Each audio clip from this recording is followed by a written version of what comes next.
All right, now let everyone know it's recording. Good morning, everybody. Just want to make everybody aware that we are and will be recording this meeting today. My name is Travis Plotz. I'm a captain with the Tennessee Highway Patrol. I would like to go around the room. Obviously, we have some people in person. We also have several virtually, and I'm going to crank my volume up so everybody in the room can hear our folks who are virtually, so we know who's present and stuff. And thank you all again for taking time out of your day to join in with us. Okay, but I'll start in the room off to my right here at the far end, sir. David Connor with the Tennessee County Services Association. Thank you, sir. Nicole. Thank you. Katie Coates and Judiciary. Thank you. Mike Bell, Senate, District 9. Thank you, sir. John Gleason, Research Analyst, House Judiciary. Good deal. We have a Elizabeth Stroker, Department of Safety. good deal. Terry C., Missionary Law Great. Program, Department of Safety. Thank you. Roy West, Department of Treasury. Thank you, sir. Grant Minshew, Governor's Office. Thank you. Eric Mail, Department of Treasury. Thank you so much. All right. And then we can go to our folks that signed in virtually.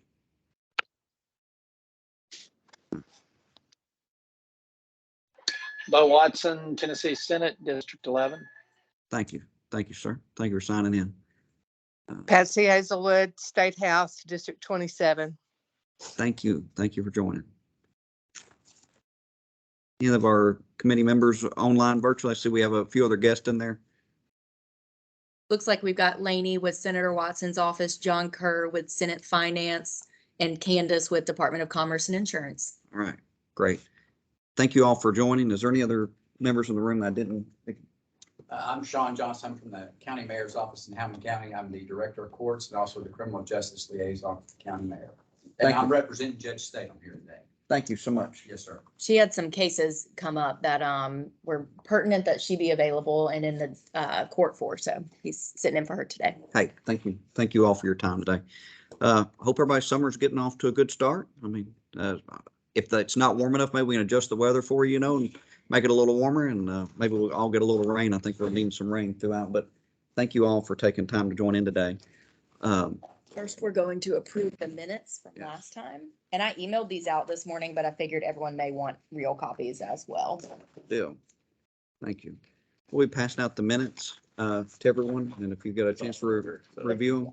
All of the documentation, the minutes will be on top. We'll give everyone a little bit of time to go through that. And I think only the committee members are allowed to have this information. So if you would just pass it to only the task members. Yes. Good deal. You can sit Those- them down. Two down there.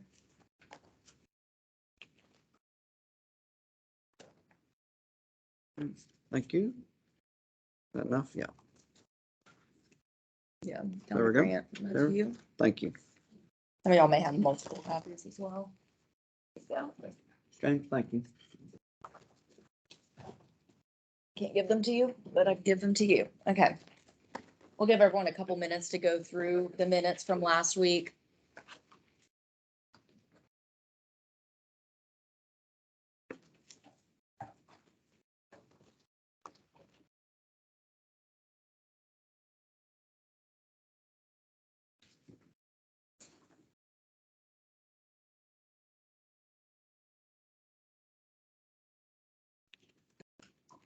And for those joining virtually, Senator Watson and Representative Hazelwood, actually, I did not send them to you, Representative, because I thought John was here. So let me get those to you, and I'll send them to you right now.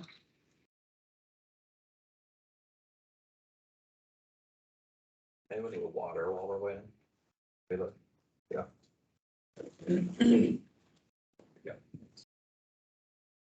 And Elizabeth's got crackers. Yeah, one sleeve of Ritz crackers. Well, pass them around, Just in case. I'm in. I think everyone could have two.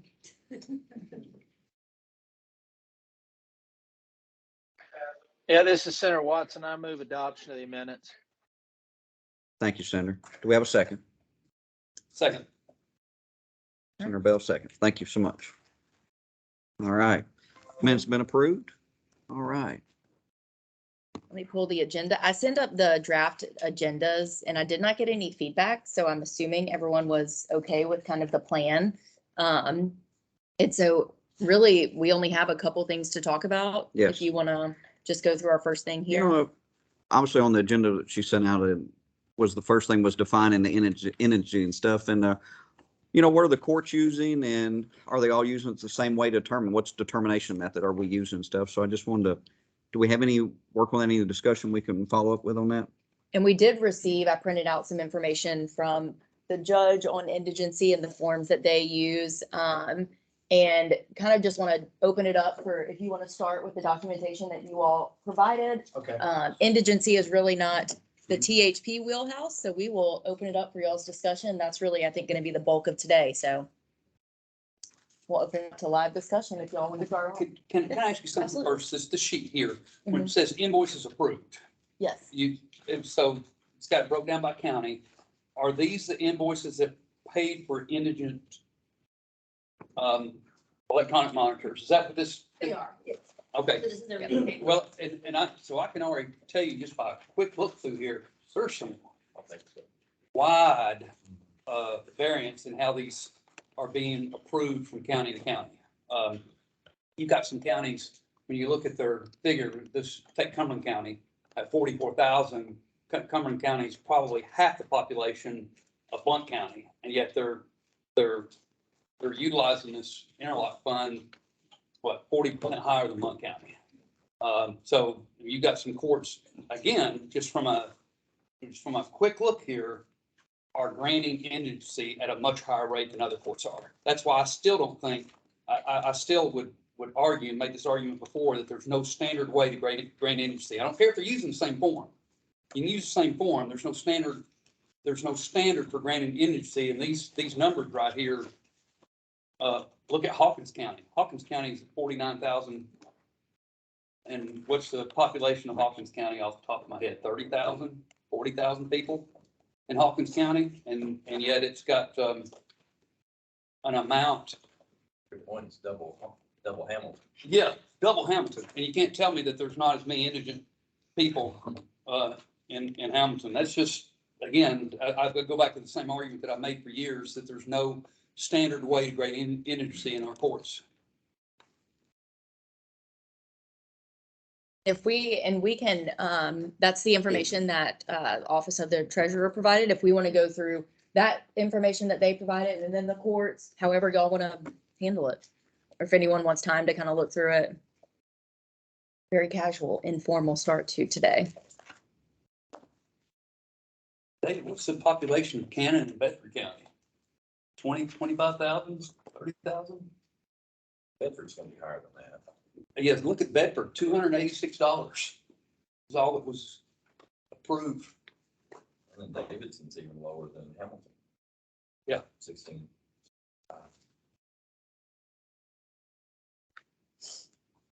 And I don't know what that tells you other than there's got to be a different standard. Mhm.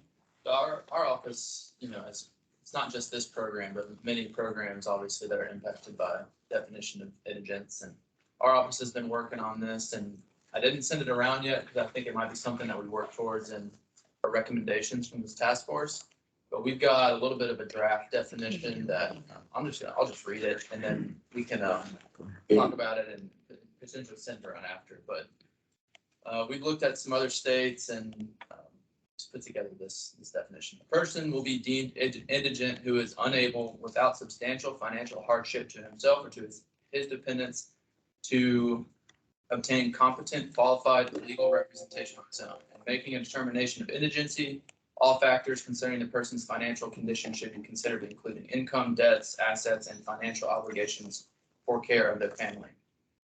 Substantial financial hardship is presumptively determined to include all defendants who, one, are currently receiving or have recently been deemed eligible pending receipt of public assistance such as food stamps, temporary assistance for needy families, Medicaid, disability insurance, or two, resides in public housing, or three, earns less than 150% of the federal poverty guideline. Net income shall mean gross income minus deductions required by law. Earned and unearned income shall be included in calculations. And then four, a defendant is also presumed to have a financial hardship if he or she is currently serving a sentence in a correctional institution or is receiving residential treatment in a mental health substance abuse. This is certainly still in draft form, but the intent is to, kind of have a more stable, consistent definition that's used across programs. And for this program specifically, allows us to have a more predictable way of determining how many folks might be using the program. Well, let me ask you something that has come up, not in this conversation, but other conversations, when you're talking about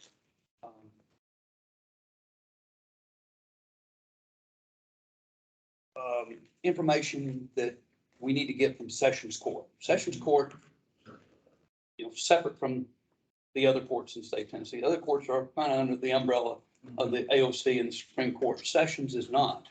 The issues not been, and I think Judge Statham even said this, I think she said this when we're talking about Sessions Court. They're essentially independent. What's the enforcement mechanism? How do we make sure that, you got Judge Statham in Hamilton County doing it right, and you've got Judge Smith in, Cannon County not doing it right? Right. What's the enforcement mechanism? How do we, say, session judges, you're going to do it this way? Well, we have wiser minds in this room than I am. That's a big question. I can speak just for Hamilton County. We have 5 sessions judges, and the majority of our judges do ask a lot of questions to these people. And what's kind of frustrating when talking to our alternative sentencing people who have our ankle monitors for alcohol monitoring, which is the non-interlock part. Hamilton County, we budgeted $120,000 last year to help cover the costs for us.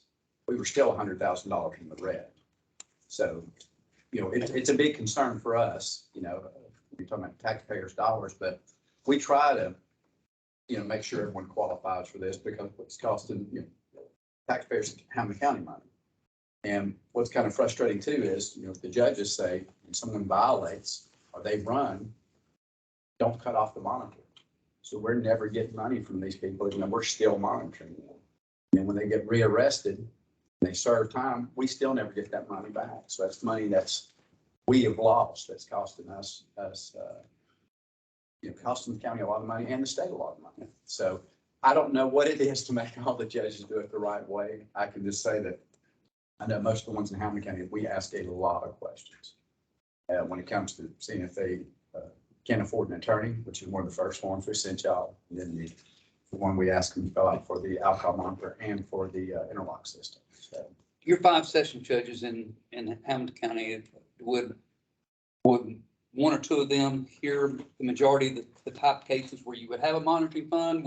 Did they divide the labor up where some of them wouldn't? And the reason I'm asking is if we could break this figure down even further and, in a county like Hamilton, or even Bradley County, you got 2 session judges, but one does primarily juvenile work, like Rob Y'all does in Hamilton, and then one does this other work. Right. If we broke it down in Bradley County between those two, of course, the other one who is Barrett Painter right now, his would probably be much more than the one who goes primarily juvenile because they handle different types of cases. But I wonder if we could break this down even further to see which specific judges within Hamilton County are.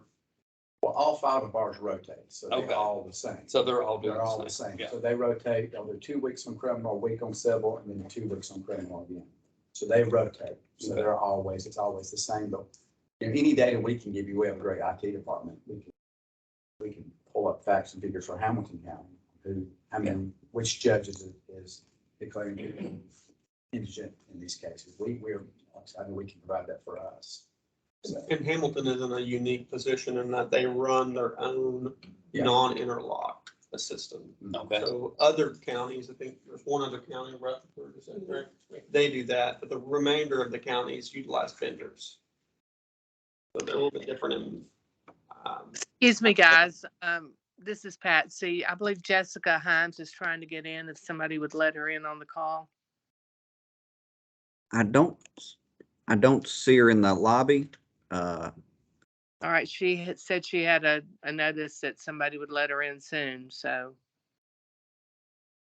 I'll let her know she's not showing up. The wrong meeting.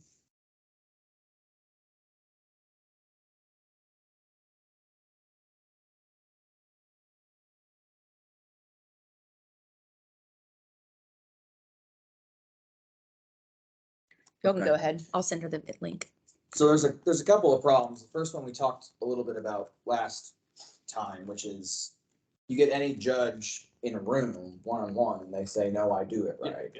So we do need some sort of universal statewide approach that everyone is supposed to follow, because everyone is saying they do it right, but then you look at this and it's clear someone is not doing it right. So it needs to be uniform across the board. The second problem is we're dealing with independently elected people, and even if we tell them what to do, they may not do it. Like with the Public Safety Act of 2016, plenty of judges, there's probably still some that aren't implementing the automated, graduated sanctions matrix. So One solution to that may be is this money gets allocated on a per capita basis.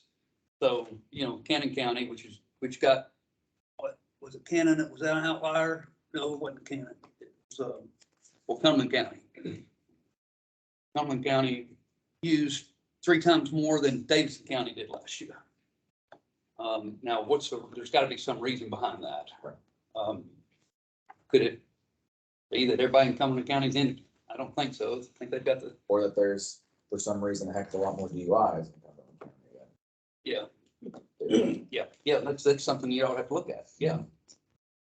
So that's what, I don't know if any of you all had a chance to look at one of those bills that I sent over, but that's what we attempted to do in one version where we had it running through OCJP, and we had all of the money allocated based on a formula that was going to incorporate things like that. It was going to look at for each trial population, and it was using a formula that we could put together. You would appropriate the money based on what the percentage of indigent people were, what the DUI rate in that county was, those sorts of factors. Because the problem right now is, what we always keep saying is we have an undefined amount of people and an undefined amount of money, and we're just like, hope this works out. And then it doesn't work out. So we either have to define the amount of people or define the amount of money, or come up with a formula that's going to try to approximate what those two things might look like. Yeah.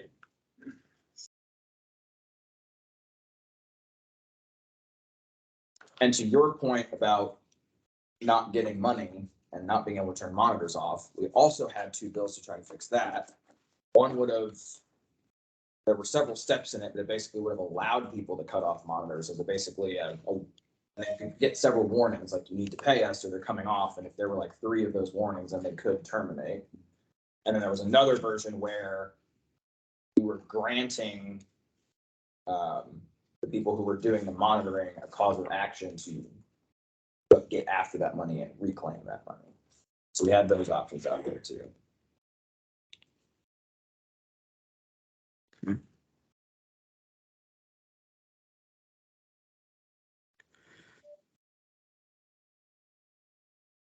Seems a lot of options have been out and stuff in different ways. You can see that it's different ways it's been allocated and stuff throughout.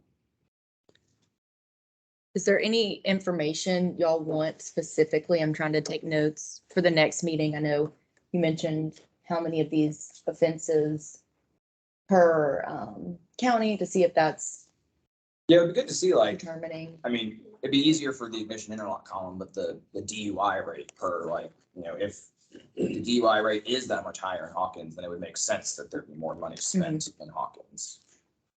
And again, just looking at Hawkins, because it's not to pick on them, but they are an outlier. They've got a population of 56,000 people and used 48,005 from this fund last year. Bradley County's got a population of 108,000 people, almost double, and used 2,300 out of the fund last year. Used less than 10% of what Hawkins County did. I can't imagine the DUI rate is that much difference between them. Yeah. And then it would also be nice, to see that the non-interlock column is going to be harder, because that's that's different, lots of different types of offenses that could potentially be under non-interlock. So that will be harder to see, but it's somewhat interesting and somewhat not, because I know there's a lot of places that aren't taking advantage of these technologies, but there are several counties on here that don't have any expenses for non-interlock. And that's surely not because there aren't non-interlock associated crimes being committed in those counties. It's more likely that they either don't have access to a vendor or don't. Just elect to not participate. Yeah. In the program. Well, and if you look at the non-interlock, Bradley and Hamilton are the outliers in it. Well, Hamilton has their own. Well, they've got a very aggressive vendors in those areas as well. I know. You know, a couple of them. And brand, to how you utilize it. Yeah. Hey, this is Senator Watson. I don't know about the others that are on the line, but it's a little bit harder to follow you where you are in the data if you don't kind of identify, one, who's speaking, and two, which of the graphs or which of the Excel spreadsheets you're referring to when you're talking about the different numbers. And then just for, I know Chairman Bell has been wrestling with this from the Judiciary Committee perspective for quite a while, so he's really familiar with the data. But I think there are several on the call, and I'll claim to be one of those, that needs a little bit of orientation. There's a lot, these are graphs, have a lot of information on them. And so if you could take a moment and just orient us to the data that's on these graphs, at least on the spreadsheet, so that we can make sure we're following along with the group. And when you speak, I recognize a couple of the voices, but I don't necessarily recognize everyone's. So if you could identify who you are so we can kind of keep track of that as well. Appreciate it. Yes, sir. And Erica, if you want to go Sure. through all the data, that could be helpful. Yep, I'll be happy to. This is Erica Nail with the Treasury Department. I think the document we've been referring to most is just the list of invoices approved by county. You've got a list of each county. These are all the invoices that we received for the last fiscal year. So from July 1 of 21 to June 30, 22, the amount of funds that we've paid out. You've got the interlock devices, which of course are the DUI. The right column is the non-interlock, which each county chooses to participate in. So if there's a blank, that county is not providing funds. This is a matching fund program on the non-interlock devices. So we're only, the county agrees to contribute so much and we match. There's a match provided to that county. So Can I stop you? Can I stop you there just for a minute? And again, I apologize for my ignorance here. Are you on sheet 1 of the invoices approved fiscal year 22? Is that the document that you're on? Yes. Yep. Okay. Separate document. And can you just go through the columns at the top? It's line 4. And you've got drug patch GPS. Can you just, for those of us who don't serve on judiciary or aren't as familiar with some of this? Document. And I'm sorry about that. Chairman Watson, this is John Gleason. If you look at that same Excel sheet and you look at the tab that's labeled sheet 2. Okay. I believe that's what she's. Okay. So does in the flow of the documents, does sheet 2 need to precede sheet 1? It does. I'm sorry that I spent all this. Okay. The final That's one. fine. That's fine. Okay. Now I'm where y'all are. Okay. You can go ahead. I'm sorry. Nope, those apologies. I'm just looking at the hard copy printed out one. I didn't realize the whole thing was, sorry about that. So yeah, so that's the Excel document that we're looking at, is just that list by county. A separate attachment, which is the emailed June 30th, 2022 summary. The Word document that was sent in the email. That is some great finer detail about the types of devices that we paid by fiscal for each fiscal year for the past 2 fiscal years. The breakdown of the non-interlock payments by county on the first page. Well, it's the number of claims versus the number of invoices that we've received. The number that are approved versus those that are denied. Further into that document on pages 4, 5, and 6, It's just a chart showing the amount of revenue versus expenditures. For the past several years. What's come in, what's come out. There's a bar graph by fiscal year for the non-interlock devices to show which counties are participating the most in that program. And then some further breakdown that we review ourselves and just, I added to this for some commentary for you guys. Regarding the number of devices, you can see that the number of devices being used both for both programs has increased pretty dramatically over the past few years. The use of the program as a whole.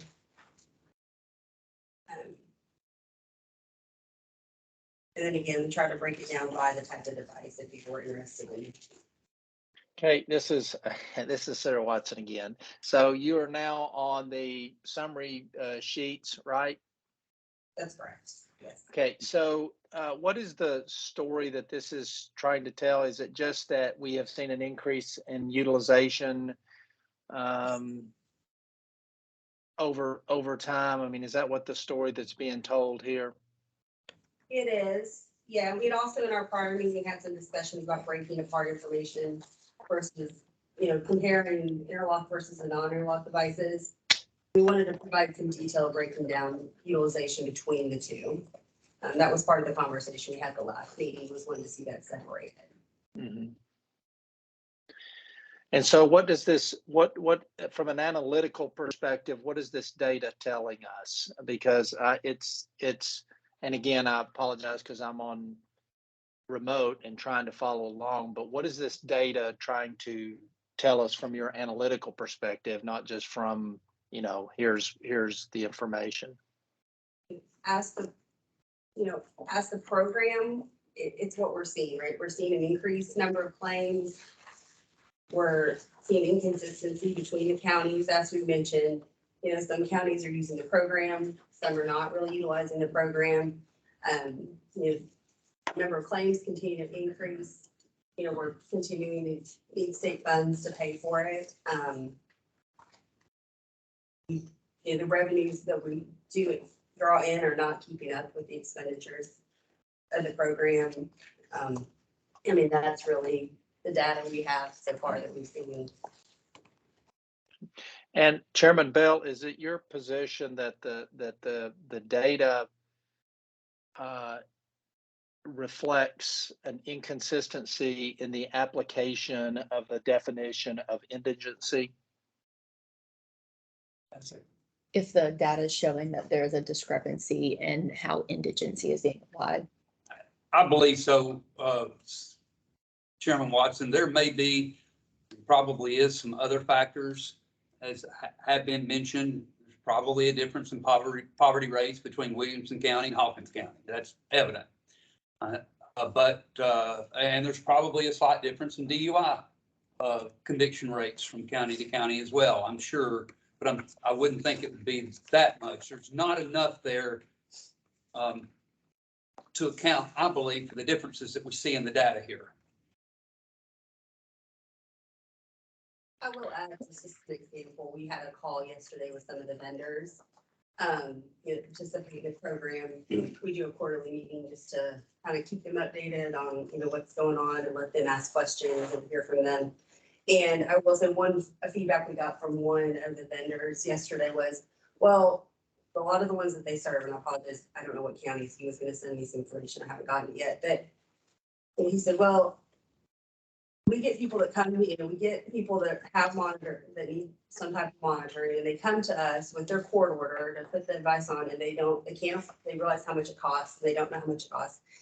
And they never knew that there was this option of going through this indigent option. So they go back to the court, to say, hey, you can rule that, I'm indigent and then I can get this payment.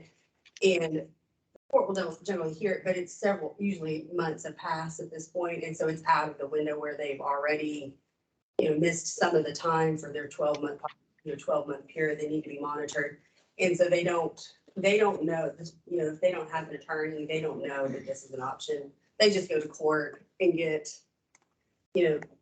ordered to have this monitored, and they don't realize there's anything until they get to that when they find a vendor, they get the device on them. And so there's this big gap, and there's just it seemed like there's a breakdown in communication, that if they had known at the front end, when they were getting ordered to do this, that this indigent option was available to them, they would have kind of gotten everything at the front end, and it would have just packed on, went through this system a little smoother, than having to go back to the court.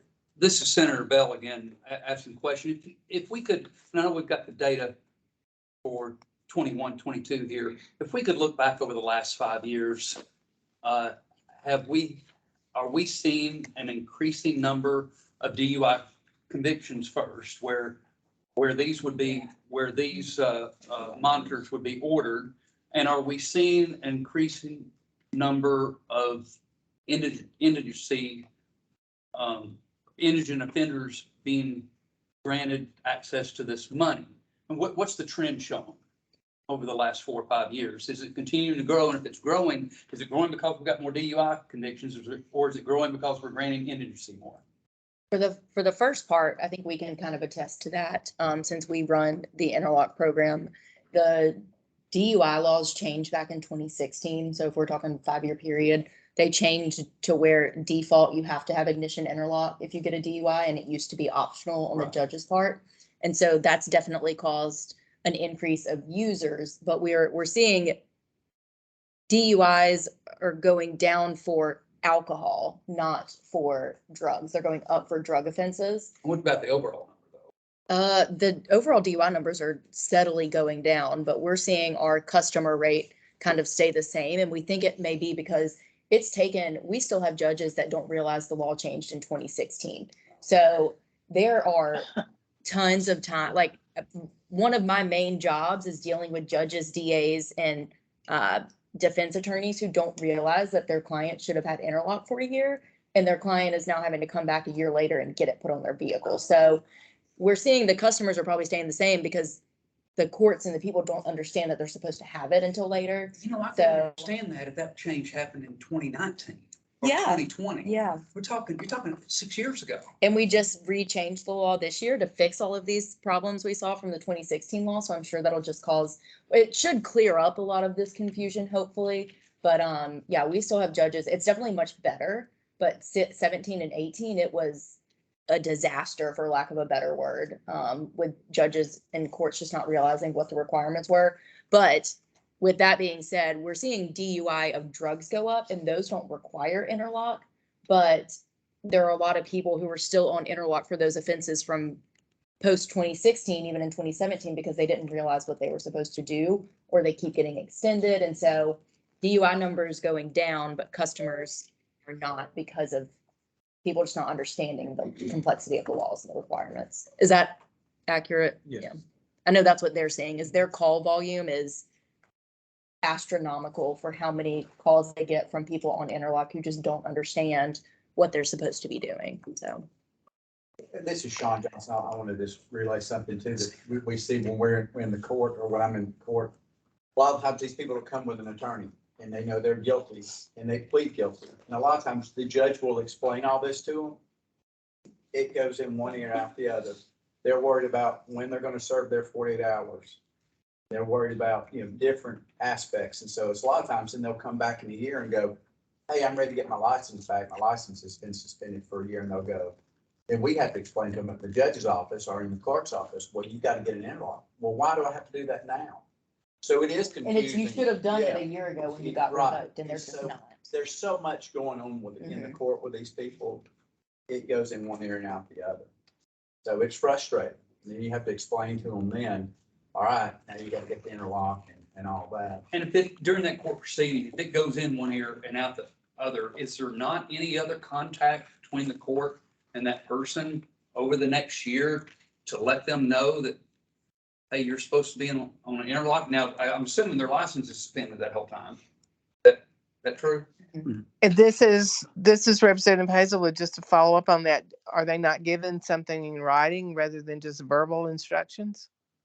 Yes, and so they're given something in writing from the court that we've created with the court, and it's got in like big, bold, highlighted letters. You need to go get your license within this amount of time. You need to have interlock. We send them multiple letters stating this information, and it's just some people pay attention and some people don't. And I think one of the other things is it's optional to get your license back. You don't have to. And so we find that a lot of people will just be like, I'm just not going to drive for a year. And then they don't realize that they still have to do the 1 year of interlock, and they should have just done it when they were revoked. Or people will get interlock, we find, for a month or two and realize, I don't want to do this anymore. Take it off, and continuously taking it off, putting it back on, taking it off, putting it back on. So they're definitely provided with as many options that we can tell them, as long as we have their right contact information. Again, people don't always like to update their address with us. And So- one other quick thing too, a lot of these people don't own a car. Right. You know, they use somebody else's Mhm. car. And then you've got to get that interlock put on that sister's car Mhm. or cousin's car, whoever they're with. And then that's another aspect of it too.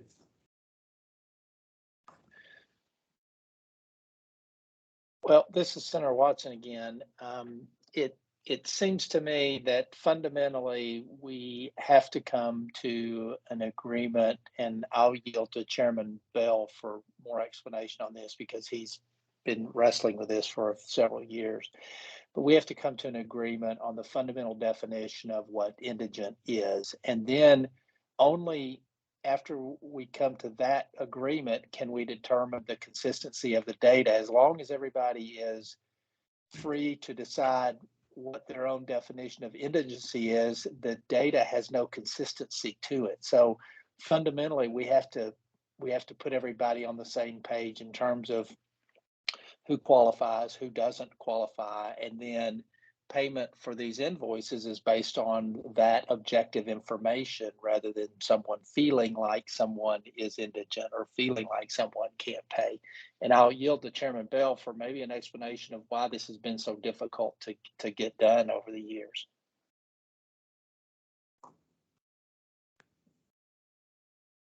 I caught part of what Senator Watson said.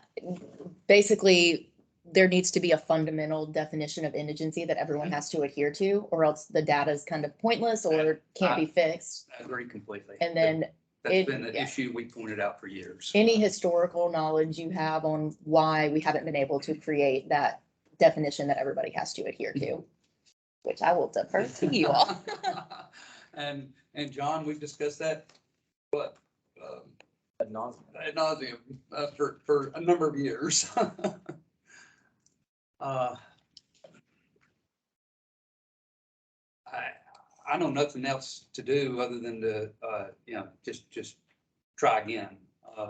Who is I know the AOC is essentially the education arm of the courts, but again, the sessions courts they've got their own conference. Who is it? Holly Kirby represent the session judges? John Eskew is who we use for educational informational materials to get distributed. Anytime we have a law update, if we have documents that need to be distributed, information we need to get out, we use John. We need to pull, I think Holly. So this is John Gleason. Holly Kirby represents the trial court judges. Who's the second? Katie Lane Bailey. We need to represents the pull General Katie, Sessions we need to of pull the- Katie Lane in on this meeting next time. We need to invite her to come and let her hear these frustrations and say, what do you suggest? If not, the legislature, I won't be around, but the legislature at some point is going to find a hammer. They're going to find a hammer to use against, at some point, Senator Watson, I think as John here had alluded to, we discussed this for a number of years, and part of our problem is we've not been able to figure out what enforcement mechanism we could use. At some point, we're going to discover that, and we need to let Katie know at some point we're going to discover that, and they need to come up with a solution themselves to fix this. So this is, Well- again, go ahead, Chairman Watson.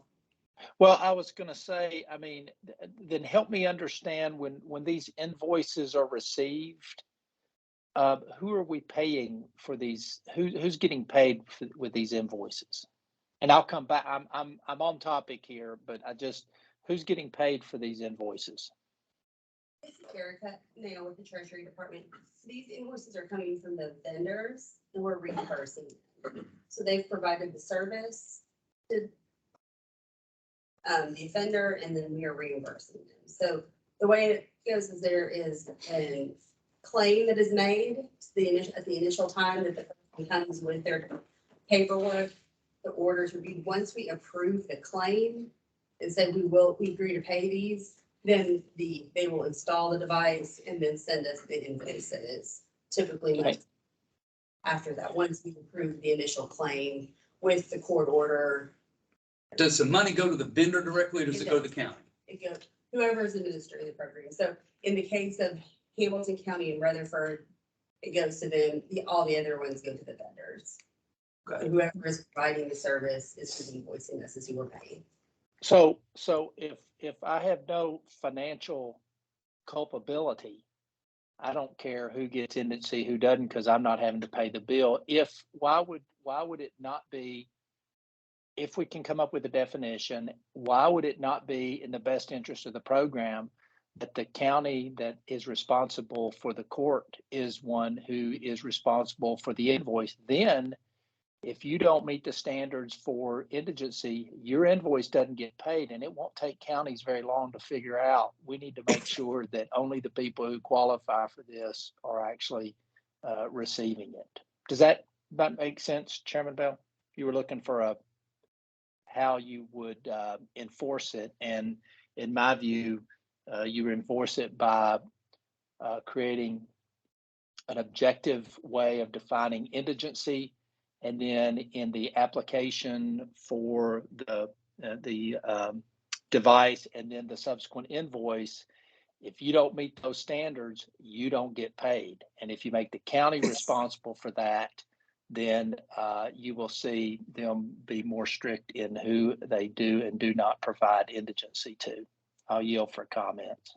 Is Elizabeth Stroker here? I guess the question is there anyone actually checking to make sure that the indigency form is only being granted to those who should have it? Because if you don't have someone on the back end checking it, if it's just being blatantly given by treasurer's office with that form, assuming that it's being done correctly, then that won't really work. So is there anyone actually confirming that it's being assessed and used correctly after the courts grant it?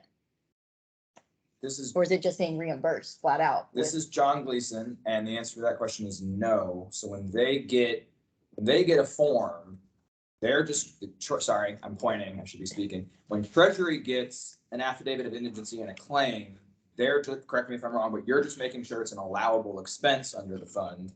And if it's an allowable expense under the fund, you've been told the person is indigent, so you don't have any reason to think they're not indigent, so you pay the claim. We trust that the judge has made that Right. decision. So the closest we changing it got won't, to what yeah. you're talking about was in 2019, when we had legislation to say that when we tried to tie the definition of indigency to SNAP eligibility, we had two versions of that we tried. The first version was that after the court did their process with the affidavit of indigency, that affidavit of indigency would be sent to the Department of Human Services, who would be that backstop to verify, yes, this person is eligible for SNAP, therefore they are indigent. So that would be that someone verifying that the court is doing their job. The problem with that version was what I've discussed earlier, where you're dealing with independently elected people who sometimes don't want to do extra work. So the clerks said, we don't want to do that. And as the legislators in the room and on the call may know, when your clerks call you and say, you're trying to make us do extra work, sometimes that makes it harder to pass legislation. So we said, okay, if the clerks don't want to do it, then we'll have Treasury do it. So then we said, okay, well, when you all get the form, you all send it to Human Services. And at least in 2019, you all said, we don't want to do that. We just check and see if it's an allowable expense under the fund. And so as we've done year after year, we just threw up our hands and said, okay, if nobody wants to do the work, then I guess we're not fixing the problem. I just sent out what I read earlier, the proposed definition of indigence. I know there's a whole separate conversation about enforcement, but I think our thought is if we have something in the code that can be pointed to across multiple programs, then you can have some sort of form or some way that they're enforced that's at least kind of tied to something concrete. Is the goal. And I know we all have that shared goal. And I appreciate that, and that is beneficial, but without an enforcement mechanism, we're back in the same spot. And John's right, there's so many frustrations with clerks. Not just on this, on so many other things, and they just, you said, they'll just throw their hands up, but nope, we don't want to do that. So what are the options for enforcement? I guess I don't understand that part. And this is Grant Minshew, the governor's office. Elizabeth, someone has to be checking what the judges are doing. That's right. That's what has to happen. Yeah, you gotta have a backup, a Gotta have someone secondary, checking their work. that's right. Well, They don't again, like it there. No. No. yeah, this is Senator Watson. Again, I think on the enforcement side, if you make the county financially responsible, then if an invoice doesn't meet the standard, if you come up with a definition and someone applies and provides an invoice, but they don't meet the definition of indigency, then they are financially responsible for that, and it doesn't get reimbursed. Since I'm not as familiar with this process as Chairman Bell would be or others would be, I'm trying to figure out how you get there. But if you have counties that have assumed financial responsibility, meaning that the invoice comes from the county and the county is paid, and then the vendor is paid as a vendor of the county, if you make that the way the process works, then when someone provides you an invoice and that person doesn't qualify as an indigent, they don't get paid. And it won't take counties long to figure out they're not getting paid for some of these people, and it will tighten up they will then start to comply with the definition that we establish. It may be hard to follow me since I'm on a call, but I think making the county financially responsible for payment puts pressure on the court to then make sure that they're only applying this as however we define indigency. Chairman Watson, this is David Connor with County Services Association. I think your idea does get the accountability closer to the level, but the same problem's going to exist there, in that the county mayor or the county commissioner, whoever has to pay these bills, has no control over the judge. So if the judge doesn't want to alter their behavior, they're answerable only to the voters. And they're going to say, I don't care, I'm putting these people on the interlock, and the county has to pay for it. So you've shifted the problem, and that may put more pressure if the voters know locally, like, hey, we're having to pony up $100,000 because Judge so-and-so is putting everybody on indigent. But I think we still see areas right now where the judges are running up costs for the counties, and there's no way to hold them accountable. I had an idea about almost like graduated sanctions for the judges, that, a lot of judges are doing it right. And if we look at a number, it statistically said, if you looked at that figure on the invoices per county, we're doing about 10 cents per capita. It's about $690,000, and we got 6.9 million people. If you said, let's look at a county, if their rate of DUI is a certain level, we can multiply that by a poverty rate and come up and say, all right, a county should be using a certain percentage of this fund. If they're exceeding that by a certain amount, whether or not they want the work or not, if you're exceeding it and you're out of alignment, then the judge has to issue some report as to why they're out of alignment, So it's not like we're trying to force work on them, but if you're not being responsible and you're not coming close to complying with what we think your estimated utilization of the fund is, you've got to justify it. If they can't justify it, would there be a possibility then of saying that triggers either training through the AOC, or it triggers a comptroller's audit to come in and take a look at these issues? So we're not taking away judicial discretion. You're not forcing this work on every judge or every clerk if there's people doing the right thing. But if we've got these outliers way out of alignment, then we either require training, require accountability, require an audit or something like that. Well, then who looks at that data from the courts then? Whoever's managing the fund? Or is it on them to?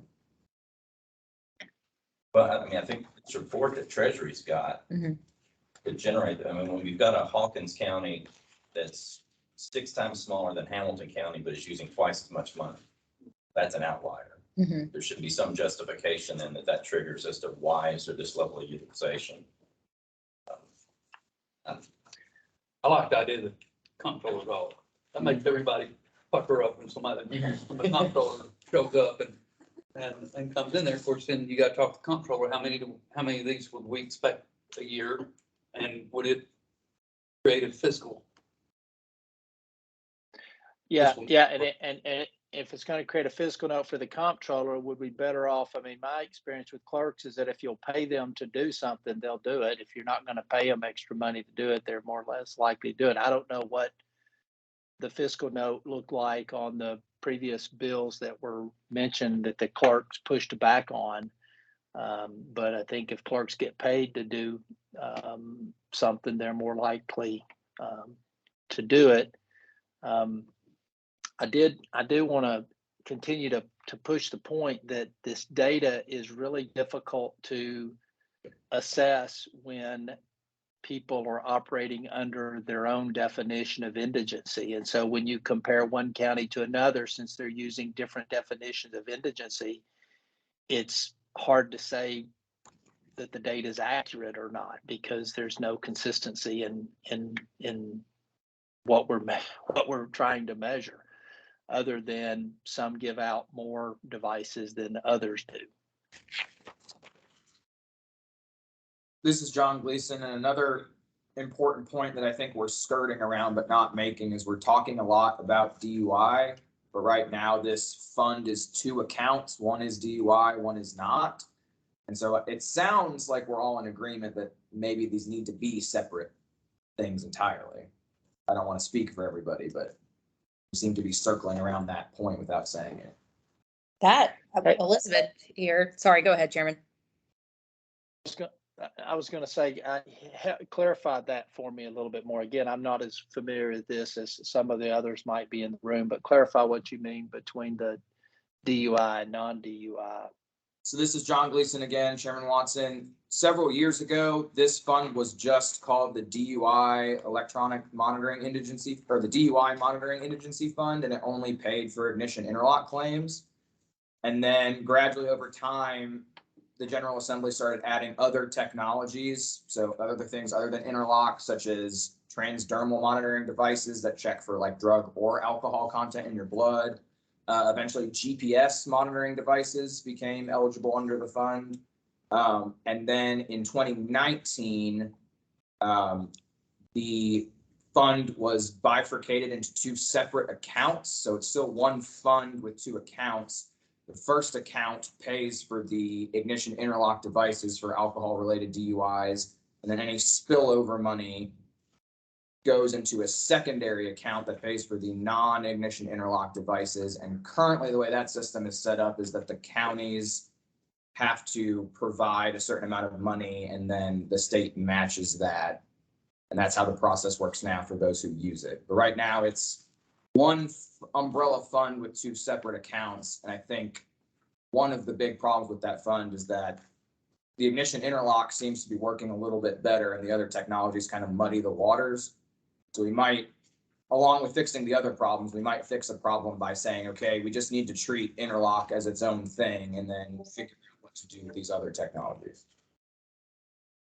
Which leads us to the other talking points for the agenda of, this is Elizabeth, where the funding streams are coming from and what devices are being used and the problems there that I think John just kind of summarized pretty well. But where, and I know where the interlock money is coming from. That comes from DUI offenses, money being paid in from those convictions. But where does the funding stream come from for your other electronic monitoring devices It's the same. from those convictions? That is the sole source of revenue for that fund. So then that's why- only if those And that's fees why are it's, being paid. yeah, and that's why it's awkwardly set up right now where it's kind of a spillover. So you have the DUI account, and then whatever's left over kind of falls into that other one to pay the rest. So it's only DUI offenses that fund like the scram devices and Yeah. stuff like that. So it's DUI only, not, Oh, the And convictions. okay. The convictions for the offenses that are eligible for these other devices don't pay into that fund. It's only, My understanding that only DUI and BUI fines and fees fund that fund. He's confirming that. Domestic Correct. violence as well, Domestic violence. but we haven't actually received really any revenue from domestic violence. So. Got it. And so the way, just to clarify, so the fund, the money, the revenue that's received first goes to pay for interlock. So because of the fact that we've had a shortfall over the last 3-4 years, the General Assembly has been placing I guess, an appropriation every year in order to meet the shortfall. So first, that money plus the revenue goes to pay for all interlock. And then anything that remains is then used to pay for non-interlock. If non-interlock runs out, then we just don't pay non-interlock, unfortunately, until we can get a budget appropriation to shore up the rest of the year. But interlock comes first in that appropriation. And Chairman Watson, that was Roy with Treasury. This is John again. A question I had, which we brought up last time, and I don't know if I see it. I may just be missing it in the materials. Is there something in that summary document that shows what just the total interlock cost is? Because we talked about last time whether the interlock cost alone. I think it's right here on this first. Right, but what is that compared to the total revenue? Yeah. On the first page of the summary, this is Erica, Mail Treasury. You've got admission interlock on this first page, and sorry, I'm pointing to those on the call. On the very first page, the top left, payments by device by fiscal year. You can see the admission interlock for fiscal year 21 was 530,000, and then for 22, 689,000. What is the total revenue? That's on page 4. Okay. There is all revenues collected for DUI in 2022. So far, 325,000, but then paid out was 689, almost 690,000. Okay. Thank you. Hey, this is Bo. Help me understand, just so what you just said, Roy. I'm trying to figure out, is this a utilization problem, overutilization, or is this a revenue problem that we just simply don't collect enough of these fees? People who should be paying don't pay. If everybody paid the way they were supposed to be paying, we would be collecting enough money to cover our utilization. I may not be making sense there, but I'm trying to figure out, is this a revenue problem or is this a utilization problem? This is Roy with Treasury.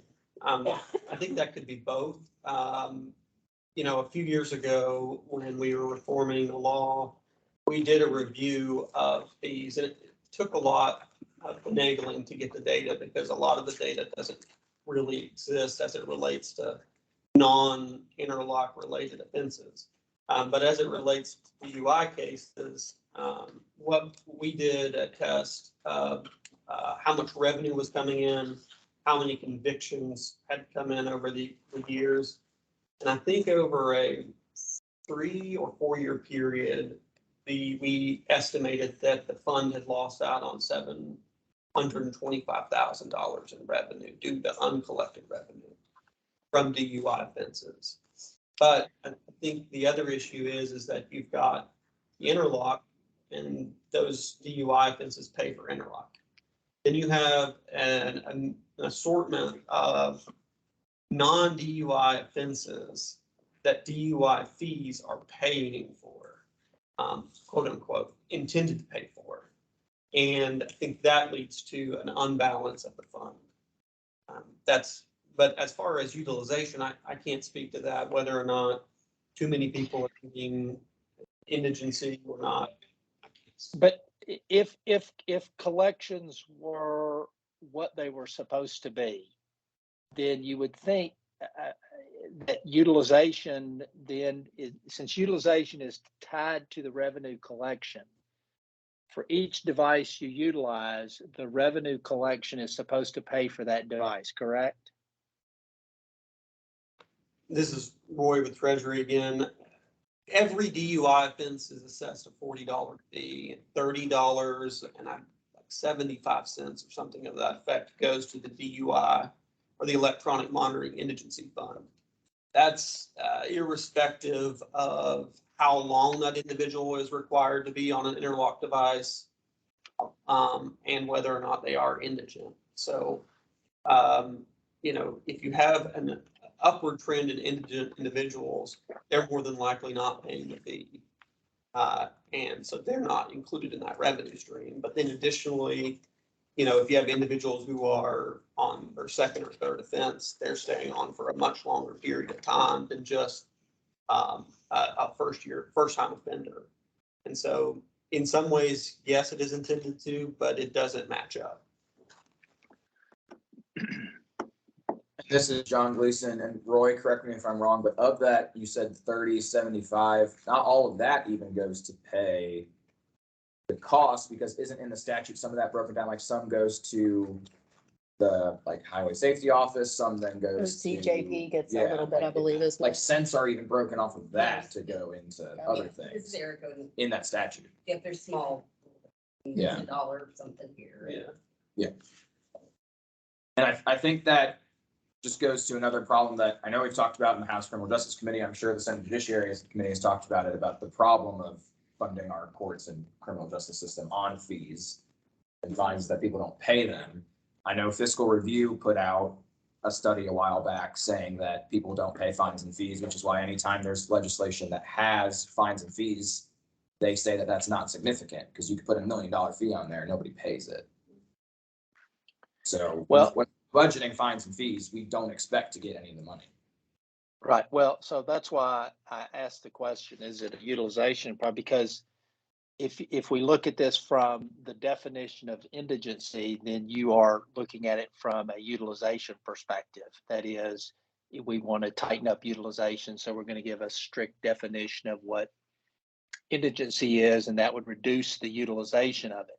But if that utilization still is matched with an inadequate revenue flow, then just fixing the definition doesn't fix the problem, because you're still only collecting, let's say, 10 cents on the dollar of what you're supposed to be collecting to pay for the program. And so unless you have a revenue stream that consistently produces the numbers that are required to fund the program, no matter what you do with the definition, you're going to have a struggle. And that's why I'm trying to decide.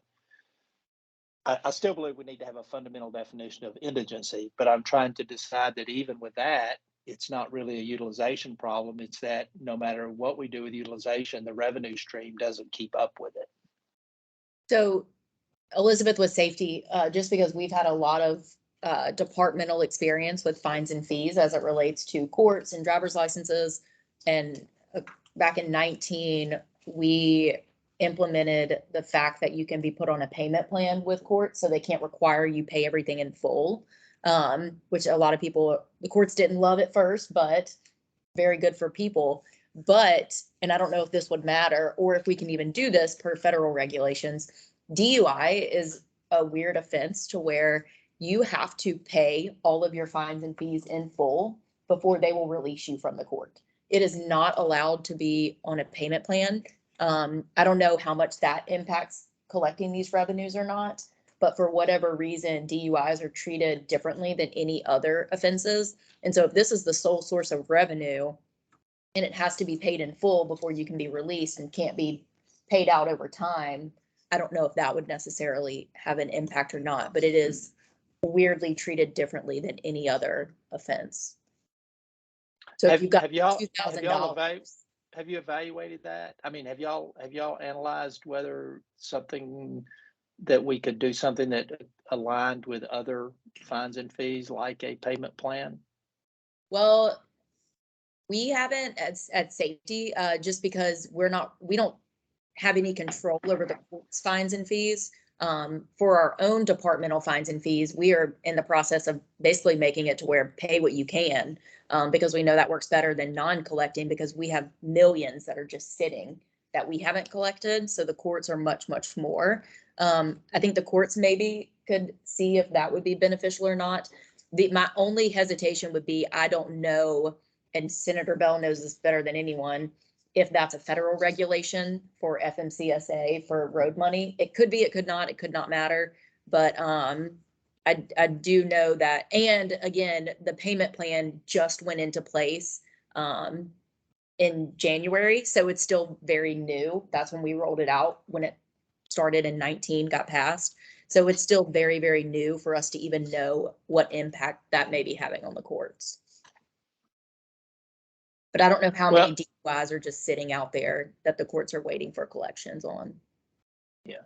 Well, I don't know who's in the room that could take that as an action item, but I would ask for somebody who has some knowledge of that to at least give the task force some feedback on that as to whether that would be a viable option that you get, even if you get 20% or 10% upfront, that's better. That may help drive some revenues or improve revenues as to what we're currently getting. But we ought to at least, whether we adopt it or not, we ought to at least know what the answer is to the question. And safety, Elizabeth here, safety can pull how many DUIs we have as a revocation, like why your license is revoked if it's because of not satisfying a DUI. But again, that doesn't necessarily mean it's because you haven't paid fines and fees. It could be because you've got other stuff, or you've got classes you've got to take, or you haven't had interlock yet. So that may be best for the courts to try to pull. We can pull those rudimentary numbers, but it won't give you a, yes, this is because they just haven't paid fines and fees.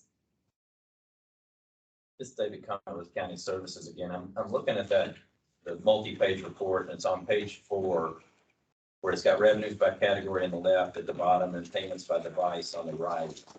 And on the DUI court fees, they are pretty consistent. I mean, it's like from 2017, it was 349,000, then it was 306, 313, 321, 342, 325.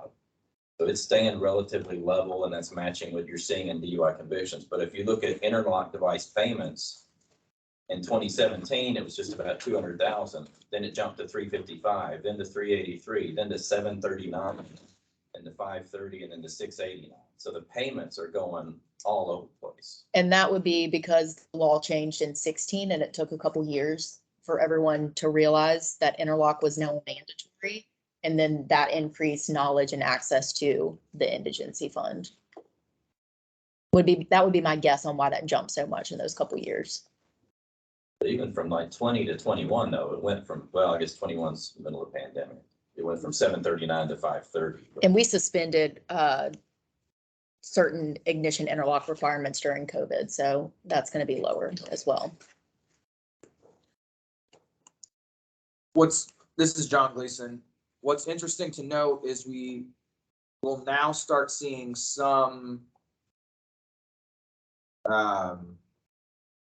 precedent for direct appropriation in this fund, because we passed that legislation saying that you had to have one as a condition of bail.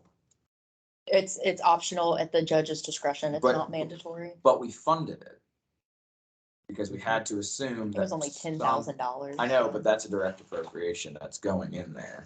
I'm just saying there's going to start being some precedent for us, at least putting some money into this fund through direct appropriations.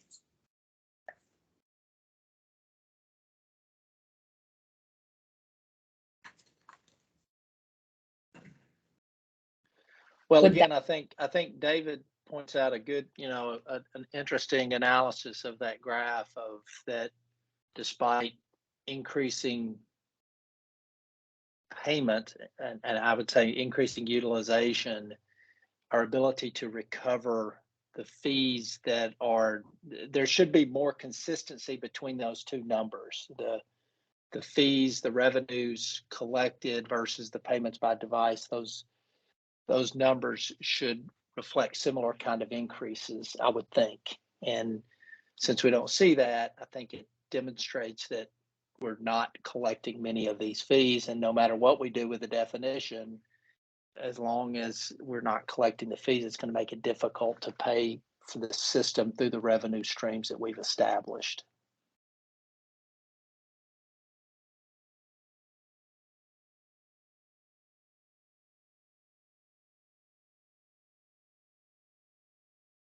Well, while everyone's thinking, I'm gonna go through some of the things that have been asked, maybe task some things out.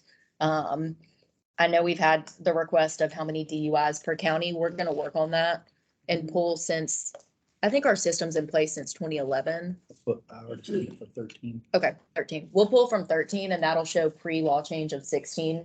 And that'll kind of give us a good comparison for what the claims are being paid out and what that county's DUI numbers are. And that will be alcohol. I think. We can't determine it down that far. We can only say you had this many DUIs, correct? We can only say, we can't say if it was drugs or alcohol only. Anecdotal. Yeah. From experience, what's the percentage out there? Are we doing 75% alcohol, 25% drug DUIs right now? I mean, just, The numbers are actually reversing. really? So alcohol DUIs are going down significantly every year, and what's going up are your drug only DUIs. And I can see, we can get that. I know THSO keeps that data as well as regular THP, and we can get that because we provided it to the General Assembly this year. So we can get that distinction, but which you would think would help because those drugs only do not have to have interlock, but we're still seeing a ton of customers on DUI only, but there are still restrictions of if you had priors, if there was a child in the car, if there was an accident associated, even if it was drugs only, you still can't waive it. So there are still some times where drugs only would still have to have ignition interlock. Another thing that at least I think would be helpful for our next meeting would be to have Katie Lamb Bailey, somebody from the session judges here to at least hear our frustrations. Mhm. Let them brainstorm with us to see what we might be able to come up with. Yes. And I'll write that down for us to reach out to them and request that they be here. Does the committee want them to actually have information to bring or just listen for this next one or be prepared to present anything? Obviously the committee or the task force can make that request of people to come and speak and be present and present. So you also have that option as well, that we can consider. So just kind of let me know on that. We would just need to give them a heads up. I would think the first time, just let them come and listen, then maybe the second time come and respond Okay. to what they heard. Yeah, because we're meeting on this is John Gleason. We're meeting on the 26th and then on the 9th. So that would give them 2 weeks to respond to our. Okay. Also have a note that, would it be possible to see how many DUIs we have out there that the fines and fees have not been satisfied with the court? We can pull revocation numbers for DUIs, but if we could get either, I don't know who would be the appropriate person to maybe try to coordinate that. I don't think the AOC is on this call. No, I don't see Michelle or Charlie on here. I don't know who would be the appropriate person to maybe try to pull that data with the courts, of how many fines and fees they just have outstanding for DUI specific. I don't know who you all want me to make that request to. And we could require that someone be present and present that material. I just don't know who that person would be. Who would have that? Would AOC have that? I don't know. They'd have to reach out to each clerk. They have, yeah, Yes. and that's if each clerk decided to actually provide them with the information. Right. But I have found Michelle is my best person to go to if we have, I don't want to say problems, but problems is the best word with courts. Her and Amanda are very efficient at getting information out of them and getting them information from us. So I can make that request to Michelle and Amanda and copy you and Judge Lila on it. And then we can obviously ask that it doesn't count for the other courts out there that they don't control. Yeah, a lot of this is going to be in general session. Right. And I can reach out to John, who's our main contact there. John SQ, and see if that's information he can maybe help us with as well. Most courts are gonna have, I think, a collectability rate, like what percentage of their Mhm. fees, but I don't know if they're gonna break it down by offense. Well, they have to submit them to, like, I know Elizabeth with safety, there are certain ways that each conviction is submitted on its own separate code to us for a revocation action. So through their whatever online system they may be using, so I would imagine if they can break it down that way for us, based on convictions, that there maybe is a way they could search it based on convictions for them. I'm just Yeah, I know, we'll search it by TCA code. Yeah, Yeah, it'd be easy. because that's how it has to be submitted for us is through the TCA code.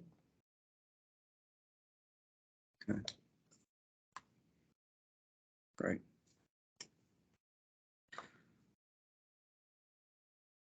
Okay. Hold on, let's see if there's any, we've gone through the definition of indigency and those problems with it being inconsistent or inconsistently used. We went through revenue streams, issues there, went through the types of devices and how those are being funded and the number of claims approved and extensions. We went through that. And that was kind of the bulk of the agenda for today. But if we want to open it up Yeah. for anything else. Anybody else have anything they'd like to bring up online or in person? I can monitor the online group and just make sure you have the floor as well. But anything else for the good of this? Grant did send us, email all of us, a draft. Yeah. Of some uniform definition of indigency. It might be something good that we take up next time. Yep. Have ready to discuss, to see if there's anything we could add to, improve it, and then maybe something this committee could take formal action to adopt, to recommend.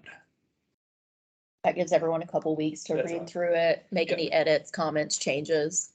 And this is Grant, with the governor's office. To clarify, there's two attachments. One was some research about what other states have put together, and the other one is the Tennessee proposed definition.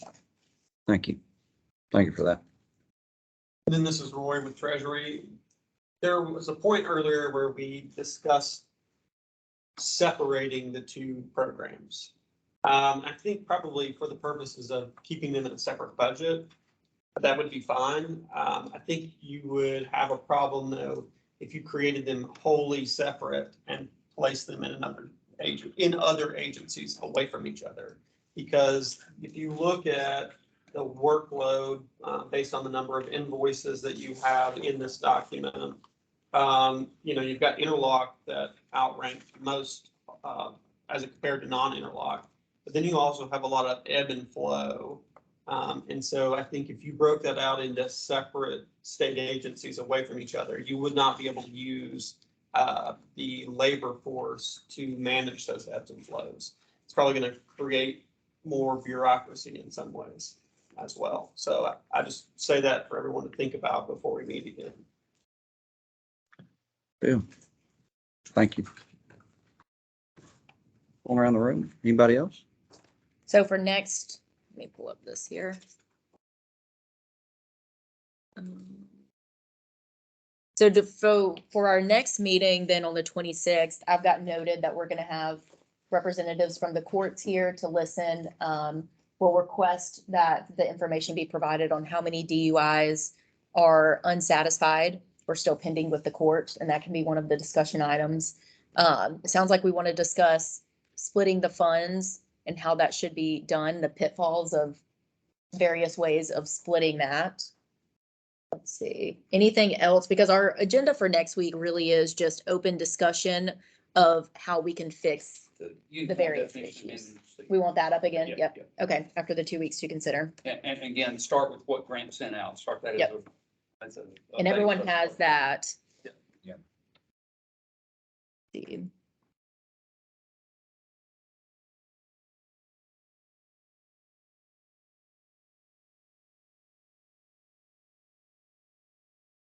And we do have this room for another hour and a half, so I'm not saying we need to stop, but I'm just trying to make sure we cover everything. We As- have to stay here for what? We do not, no. Okay, so just general open discussion of various ways things can be fixed based on more data being collected. I've got the definition of indigency based on the document that Grant sent, how the fund could be split and maybe the best ways to do that. A lot of information that is going to be gathered from our department and the courts relative to DUIs. And then this is John Gleason. I've been reached out to by someone who represents some of the vendors. Do we want to hear from vendors on how they think on problems they're seeing that we could potentially fix? Might as well. Yeah. Well, yeah. Our client reached out. They're more than happy to present any information you all think that you need in our next meeting. So do we want to have vendors come in next meeting and? Yes, and so what we announced last time is that if somebody wants to come and speak, either the committee make that request of them, which just let me know and we can send that request out. Mhm. Or if you all know people who specifically want to speak, just have them send that request to How many us. vendors are there providing, how many vendors are working these interlock devices around the state? Oh, gosh, I don't know. the 30? exact number. There's 6 manufacturers and 170 facilities that do the installation. Okay, well, we don't want 70. And that's just internet. Yeah, we don't want 70 showing up. We could get 3 and no more than 3. And also, I know that y'all represent the whole The coalition, coalition, yeah. so Okay. y'all just send us Okay. the request of who you Sure. want to speak. 'Cause I know y'all have certain people that kind of do the The board. speak for everyone, so I'll leave that to y'all. But then for the other devices, I don't know any of them, so you, Okay, yeah, I'll send you. and do you just let me know if they just want to make that request themselves, or we can reach out and have that request made of them to come.